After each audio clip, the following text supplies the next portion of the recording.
ఇది మీకు తెలుసా? మనం ఇంట్లోనూ గుడిలోనూ దీపం ఎందుకు వెలిగిస్తామో చాలా మందికి అలవాటు కానీ అసలు కారణం తెలియదు.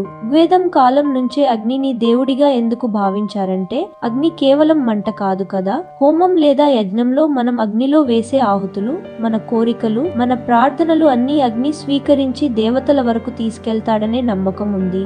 ఆ పొగ, ఆ జ్వాలలు భూమి నుంచి దైవలోకానికి వెళ్లే ఒక వంతెనలా ఉంటాయి. అందుకే అగ్నిని దివ్య సందేశవాహకుడిగా పిలిచారు.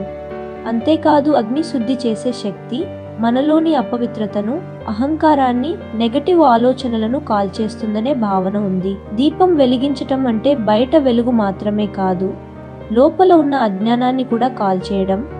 అందుకే దీపాన్ని ఆత్మజ్యోతి అంటారు.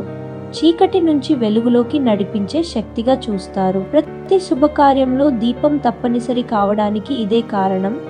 అది ఇంటి చుట్టూ ఒక రక్షణ వలయాన్ని సృష్టిస్తుందని, శుభశక్తులను ఆకర్షిస్తుందని నమ్మకం. అందుకే ఈరోజు కూడా స్టేజ్ మీద ఏ కార్యక్రమం మొదలుపెట్టే ముందు మొదట దీపం వెలిగిస్తారు. అది ఈ పని శుభంగా మొదలవ్వాలి, అడ్డంకులు లేకుండా సాగాలి అనే సంకేతం.